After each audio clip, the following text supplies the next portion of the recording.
Hello everybody, welcome back to Screenstars, welcome to another of my classic film reviews. Well, this actually is going to be the first of three classic film reviews, the trilogy of the Lord of the Rings films.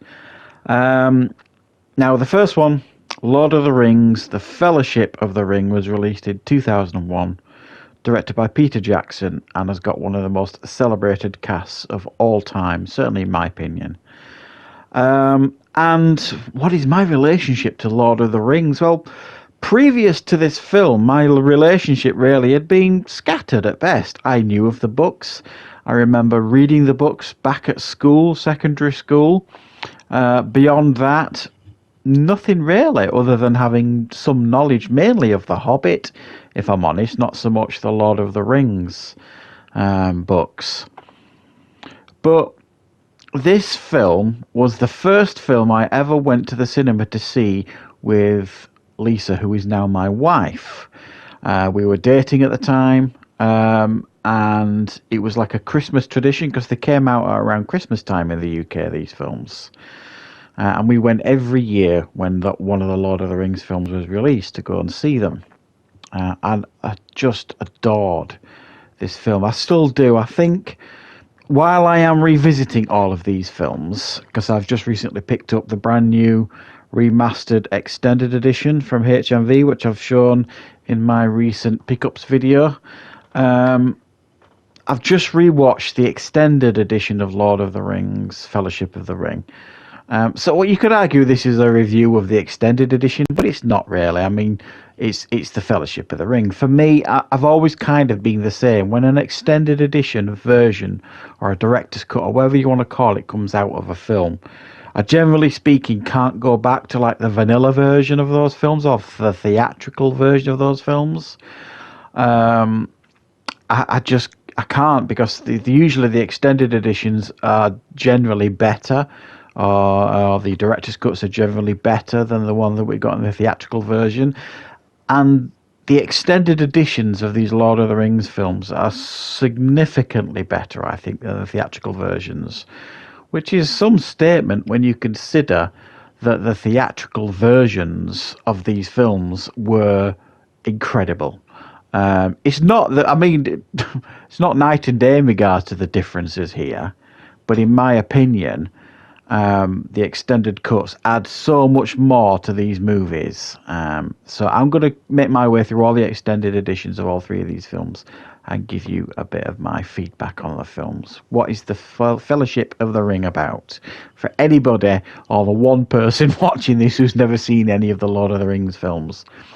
Well, the Fellowship of the Ring follows the story of the One Ring, and we get a recap of the significance of this One Ring at the beginning of the film.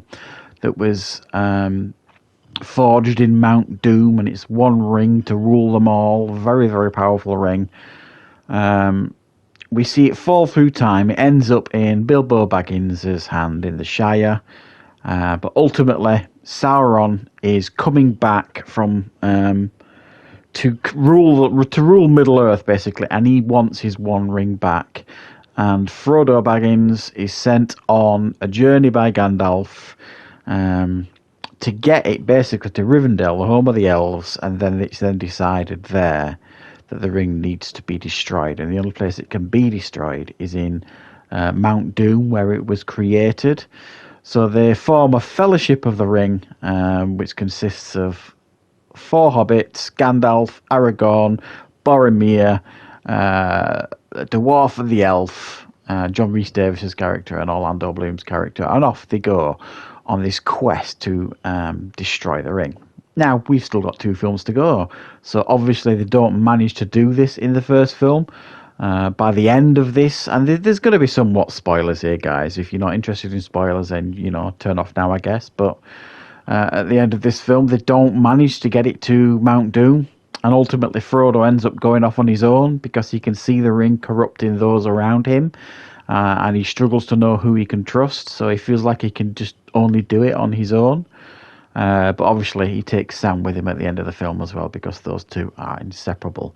And Aragorn and the others kind of go off on their own path in regards to trying to track down the other hobbits, Pippin and Merry, who've been taken by the orcs. So they're going off to try and track them down at the end of this film. Now, what is there to say really about these films? Or certainly this film, but all of them really. They are perfect. Perfect filmmaking.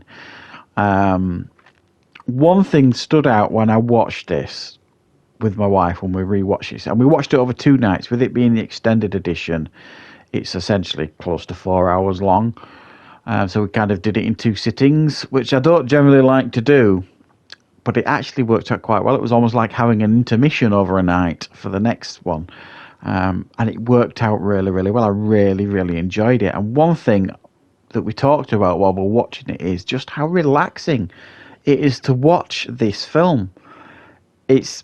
Some would describe it as slow paced at times. I just don't like it because there's so much to see here and experience in regards to how beautiful it looks and how beautiful it sounds, and the wonderful script and the brilliant acting and incredible cinematography and direction. It's just like it's a feast for the eyes and ears. So even in what some would consider the quiet moments, it's just so relaxing to watch. So you get these long moments of these beautiful stuff to look at and hear, and then you'll get blood-pounding action scenes when you need them. Essentially, in the second part, it's a more action-orientated, the second part of this film, than the first part. The first part is essentially his trip to Rivendell, Frodo, trying to escape from the wraiths and things like that.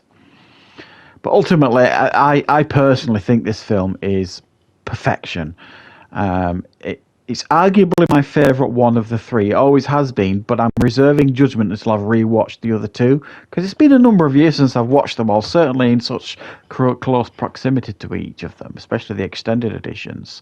So I'm going to reserve judgment in regards to which is my favourite Lord of the Rings film, but I think they are all complementary of each other. I think that is very, very clear to see when you watch these films. They're just all so brilliant. And this one is no exception. There's so much trivia really on these films. I could go on forever, but from my perspective, I'll give you a couple of little snippets of trivia that you may or you may not know. Christopher Lee was a massive, massive fan of the books, and apparently he used to read the books at least once a year, leading up to his part in the film, and he would actually consult in some sections of the film in regards to how things should look, in regards to him being such an expert on the books. The Fellowship, the actors that were in the Fellowship, all got tattoos at the end of filming, apart from John Rhys Davies, who declined. But they've all got like a Fellowship tattoo, all in different parts on the body. And famously, Sean Connery turned down the part of Gandalf because he says he didn't understand the story. But reportedly later on, he certainly came to regret that decision.